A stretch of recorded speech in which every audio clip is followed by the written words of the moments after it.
नमस्कार. आवाज महाराष्ट्रामध्ये आपल्या सगळ्यांचं पुन्हा एकदा स्वागत. आपण चर्चा करतो आहे सर्व जल अभियानाची. सकाळ माध्यम समूहाच्या वतीनं पाण्याच्या स्वयंपूर्णतेसाठी, महाराष्ट्राला स्वयंपूर्ण करण्यासाठी, जलस्वयंपूर्ण करण्यासाठी म्हणून हा उपक्रम राबवला जातो आहे. आणि या उपक्रमाची घोषणा केल्यापासून आता 28 ऑगस्टपासनं 9 ठिकाणावरनं जलदिंडी निघणार आहे आणि त्या जल अभियानाला सगळ्या स्तरांमधनं पाठिंबा मिळू लागलेला आहे. आता राजकीय वर्तुळातनं सुद्धा या जल अभियानाला पाठिंबा मिळू लागलेला आहे की सकाळचा हा उपक्रम जो आहे तो अत्यंत स्तुत्य असल्याचं कौतुक या सगळ्याच नेत्यांनी केलेलं आहे. अगदी मुख्यमंत्र्यांपासून सगळ्या नेत्यांनी या अभियानाचं मनमुराद कौतुक केलेलं आहे. समूहाच्या माध्यमातून राज्यभर जलदिंडी काढायचा एक स्तुत्य उपक्रम आरंभ करण्यात आलेला आहे. यामध्ये मोठ्या प्रमाणात युवकांचं प्रशिक्षण करून त्यांना सहभागी करण्यात आलेलं आहे आणि राज्यभर ही दिंडी जाणार आहे.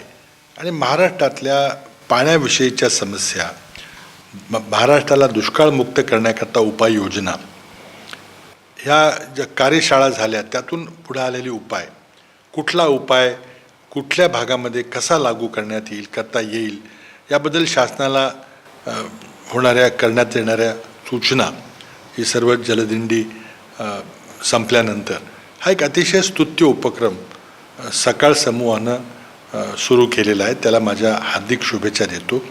आज महाराष्ट्राला दुष्काळमुक्त करणं हे एक आपल्या सर्वांच्या समोर एक फार मोठं आव्हान आहे आणि त्याला ज्याचा कोणाचा हातभार लागेल त्याचं स्वागत केलं जाईल. पाणी हा सगळ्यात महत्त्वाचा मुद्दा आहे आणि आपल्या देशात जेवढा पाऊस पडतो त्यापैकी 60% पाणी समुद्रात वाहून जातं. 20% पाणी तलावात आणि धरणात साठतं आणि 20% पाण्याचं कॉन्झर्वेशन होतं. म्हणून धावणाऱ्या पाण्याला चालायला लावा, चालणाऱ्या पाण्याला थांबायला लावा आणि थांबलेल्या पाण्याला जमिनीला प्यायला लावा. आणि आपण जमिनीतली वॉटर लेवल जर वाढवू तर आपल्या देशाचा विकास होईल, शेतकऱ्यांचा विकास होईल आणि रूरल इकॉनॉमी बदलल्याशिवाय राहणार नाही. हा सगळ्यात महत्त्वाचा मुद्दा आहे आणि या विषयावर सकाळतर्फे जे काम करतात आहेत ते अतिशय अभिनंदनीय आहे आणि त्यांच्या उपक्रमाला माझ्या शुभेच्छा आहेत. जलसंधारण हा महाराष्ट्राच्या दृष्टिकोनातून अत्यंत महत्त्वाचा विषय आहे आणि ह्या संदर्भामध्ये सकाळने जी पावलं उचललेली आहेत त्या संदर्भामध्ये जे लॅब ओपन केलेली आहेत ते कौतुकास्पद आहे. एकूणच अत्यंत चांगल्या प्रकारचा उपक्रम आहे आणि निश्चितच याचा लाभ महाराष्ट्रामधील सिंचनाच्या दृष्टिकोनातून उपयुक्त होणार आहे. आम्ही सर्वांच्या या उपक्रमाला शुभेच्छा आहेत, प्रदेश काँग्रेस कमिटीच्या वतीने शुभेच्छा आहेत आणि ह्या माध्यमातून संपूर्ण ग्रामीण भागामधील जनतेला जे सर्वात महत्त्वाचा प्रश्न शेतीच्या सिंचनाचा आहे, त्यानंतर पिण्याच्या पाण्याचा आहे, सगळे प्रश्न यातून भविष्यामध्ये सुटावेत अशी अपेक्षाही व्यक्त करतो.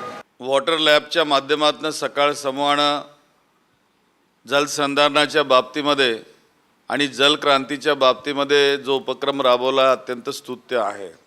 राज्याच्या दुष्काळ परिस्थितीवर मात करण्यासाठी, राज्यातील पाणी टंचाई संपवण्यासाठी जर त्याच्यावर महत्त्वपूर्ण उपाय कोणता असेल तर तो उपाय एकमेव हा जलसंधारणाचा आणि मृदसंधारणाचा आहे. पाणी काही मुबलक प्रमाणात तुम्हाला उपलब्ध होत नाही, ते केवळ एक विशिष्ट पद्धतीनं त्या ठिकाणी उपलब्ध होतं. त्यामुळं भूजलाची पाण्याची पातळी वाढते आणि ती पातळी वाढल्याने विहिरीला पाणी लागतं. तुम्हाला पुरेल इतकं पाणी त्या ठिकाणी तुम्हाला सापडू शकतं. परंतु त्याचा उपसा जर मोठ्या प्रमाणात तुम्ही जर केला आणि ते नष्टप्राय व्हायला लागलेत तर त्याचं नुकसानसुद्धा संभवतो. म्हणून पाण्याचा उपसा मोठ्या प्रमाणात न करता त्याला जेवढी गरज आहे त्या गरजे इतकं जर आपण त्याला वापरलं तर निश्चितपणे या उपक्रमाचा फायदा राज्याला होईल आणि या उपक्रमाच्या माध्यमातून कृषी क्षेत्रात शेताचं उत्पादन वाढेल आणि उत्पादन वाढीमुळं जे शेतकरी आमचे बांधव आहेत त्यांच्या उत्पन्नास भरीस भर पडेल हा विश्वाससुद्धा या निमित्तानं मी व्यक्त करू इच्छितो. सकाळ समूहाचं आणि सामचं मी मनापासून मागेही अभिनंदन केलं, आताही पुन्हा एकदा करतो. या महाराष्ट्राला आतापर्यंत येणाऱ्या दुष्काळावर मात कशी करावी ह्याकरता नेहमी चर्चा केली जाते. प्रत्यक्ष मैदानात उतरून जलसंधारणाचं काम करण्याकरता प्रात्यक्षिक केलं, त्या संदर्भामध्ये परदेशी तज्ज्ञ आणून नक्की पाऊल उचलण्याचं धैर्य दाखवलं. याबद्दल मी मनापासून अभिनंदन करतो. आणि ह्या माध्यमातून मी विविध भागामध्ये झालेल्या जलसंधारणाची कामं, काही ठिकाणी तलाव झाले आहेत, बांधारे झाले आहेत, आणि गावागावातल्या महिलांनी पुढाकार घेऊन गावामध्ये पाणी असलं पाहिजे. कारण शेवटी त्रास विहिरीमधनं पाणी भरायचा आणि डोक्यावर पाण्याचा त्यांनाच भोगायला लागतो. त्याची जाण ठेवून महिलांनी घेतलेला पुढाकार जेव्हा बघितला जातो त्याला एक लोकजागृती कशी असते त्याला फार महत्त्व येते. म्हणून नुसतं जलसंधारण हा नुसता आत्ताचा विषय नाही आहे. येणाऱ्या सरकारला फार मोठं मार्गदर्शन करणारं एक विजन डॉक्युमेंट म्हणावं असं निर्माण करून आपण ठेवलेलं आहे. त्याचंही मला अप्रूप आहे आणि भविष्यात येणाऱ्या सरकारला त्याचं फार मोठं मार्गदर्शन होईल. सकाळ माध्यम समूहानं जलदिंडीचं आयोजन केलेलं आहे आणि 1 महिन्याच्या संशोधनानंतर पेमांडू आणि सकाळ आणि अनेक या विषयातले तज्ज्ञ यांचं वॉटर लॅब मिशन होतं आणि त्याच्यामधून अनेक चांगले पर्याय,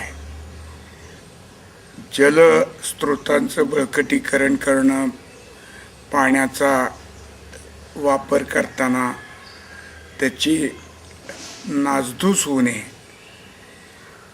बचत व्हावी किंवा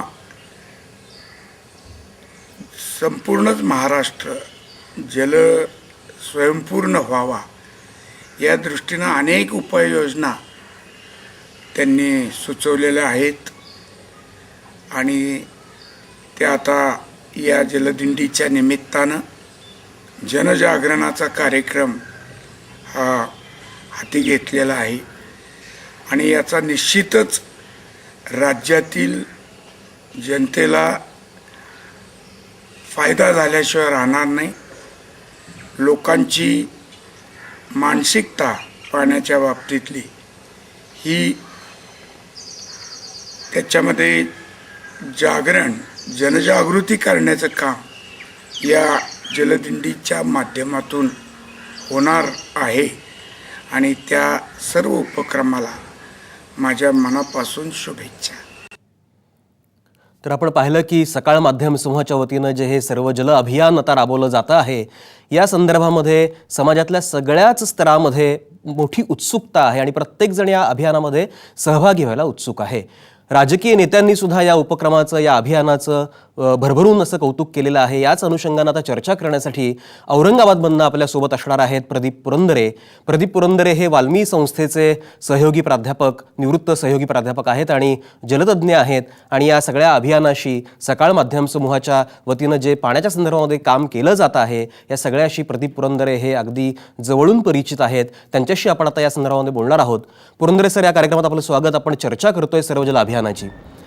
सर्वजल अभियानाची मुळातच ही जी गरज निर्माण झाली ते एकूणच पाण्याची जी टंचाई आपण महाराष्ट्रातली जर विचारात घेतली आणि पाण्याचं कुठेतरी असमान वाटप विचारात घेतलं तर या अभियानाची मुळातूनच खरं म्हणजे गरज होती आणि कुठेतरी सकाळ माध्यम समूहानं त्या संदर्भामध्ये पुढाकार घेतला, पहिलं पाऊल टाकलं आणि आता त्याला समाजातल्या सगळ्या स्तरांमधनं पाठिंबा मिळू लागलेला आहे. तर या अभियानाच्या संदर्भामध्ये तुमचं स्वतःचं निरीक्षण काय आहे?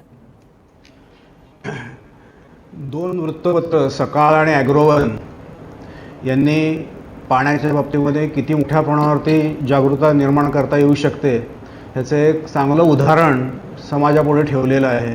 ते अभिनंदनीय आणि अनुकरणीय आहे. पाण्याच्या प्रश्नामध्ये खरं तर सगळ्या समाजाचं प्रतिबिंब पडलेलं असतं आणि त्यामुळे पाणी हा एक आंतरशाखीय विषय आहे. ह्याच्यात केवळ अभियांत्रिकी असा भाग नाही आहे. अभियांत्रिकी, कृषी, सामाजिक, आर्थिक आणि अर्थातच राजकीय आणि कायदेशीर अशी सगळी अंग त्याच्यामध्ये येतात. सकाळ समूहाने विशेष करून वॉटर लॅबच्या कार्यक्रमातून या सगळ्या शाखांमधल्या तज्ज्ञांना एकत्र आणलं आणि एक मोठा विचारविनिमय करवला आणि त्यातून एखादं एक चांगलं उत्तर बाहेर काढलं. ही खूप चांगली गोष्ट आहे आणि त्यातून मला असं वाटतं की वॉटर लॅब टू फील्ड म्हणजे प्रयोगशाळेतून प्रत्यक्ष शेताकडे देण्याचा हा जो उपक्रम आहे अतिशय चांगला आहे आणि फार मोठ्या प्रमाणावर त्याची गरज होती. आणि आता दुष्काळाच्या पार्श्वभूमीवर आणि दुष्काळ येऊ घातलेला असताना हे सगळं करणं हे अतिशय महत्त्वाचं होतं. मला याच्यातल्या 2 गोष्टी खूप आवडल्या. त्या म्हणजे आपण पहिल्यापासून याच्यामध्ये महिलांचा सहभाग मोठ्या प्रमाणावरती घेतला. ही मोठी आनंदाची आणि चांगली गोष्ट आहे. ह्याचा अजून मोठा पुढे भाग नेला पाहिजे.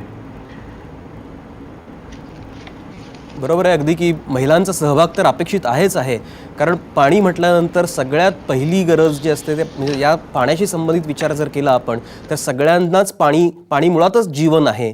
पाणी नसेल तर आपल्या तोंडचं पाणी पळण्याची वेळ येणार. त्याच्यामुळेच कुठेतरी हा विचार करून सकाळ माध्यम समूहानं हा उपक्रम हाती घेतलेला आहे. याच अनुषंगानं आपण खरं म्हणजे ही चर्चा करतोय.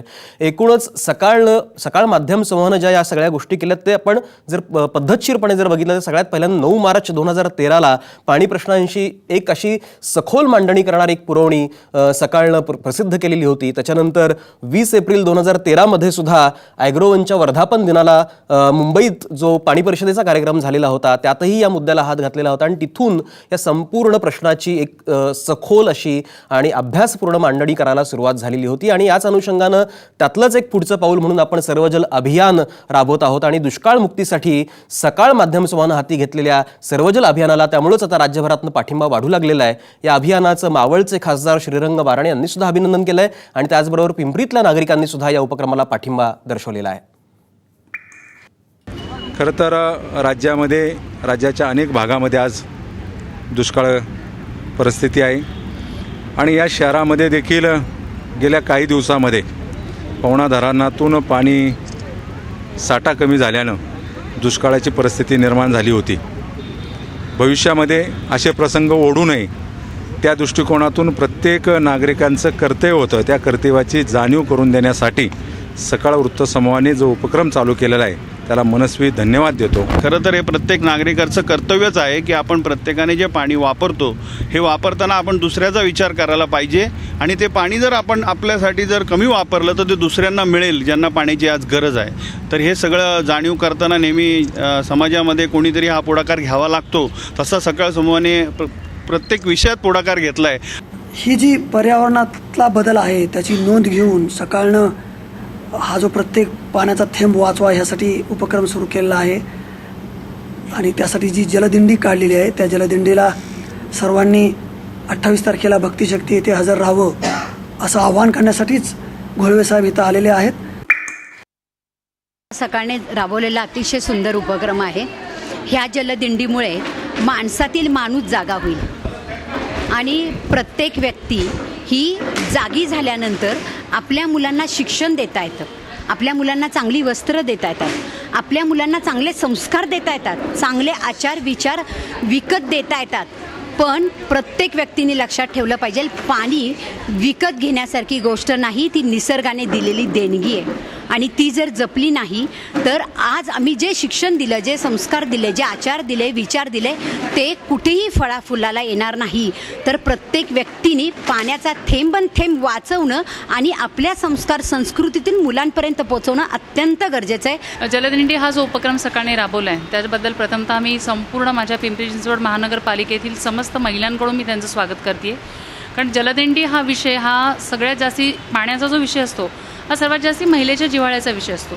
पण आताची जर स्थिती तुम्ही पाहिली, आता आपण मला वाटतं जुलै 13-14पर्यंत आपल्याकडे पाऊस नव्हता. पाऊस नसल्यामुळे जे महिलांचे पाण्याविषयीचे जे हाल होत होते पाणी नसल्यामुळे आणि त्यामध्ये जलदिंडी म्हणजे जलाविषयी पाण्याविषयी जी माहिती मिळते, कुठल्या पद्धतीने तुम्ही पाणी वाचवलं पाहिजे. पिंपरीप्रमाणे जळगाव जिल्ह्यातल्या नागरिकांनी सुद्धा या जलदिंडीच्या उपक्रमाला मोठ्या प्रमाणामध्ये पाठिंबा दर्शवलेला आहे. आपण त्याची ही जी काही क्षणचित्र आहेत, छायाचित्र आहेत ती पाहतो आहोत.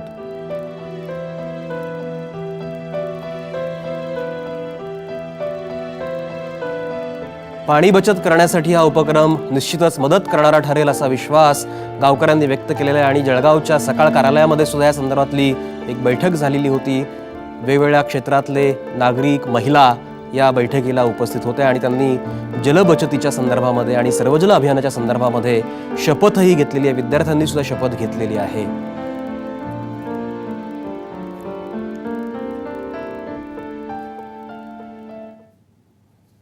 तर असंच राज्यभरातल्या सगळ्याच भागामध्ये एकूणच सर्वजल अभियानाच्या संदर्भामध्ये नागरिकांमध्ये कमालीची उत्सुकता आहे आणि सगळेजण या अभियानामध्ये आता सहभागी व्हायला उत्सुक आहेत.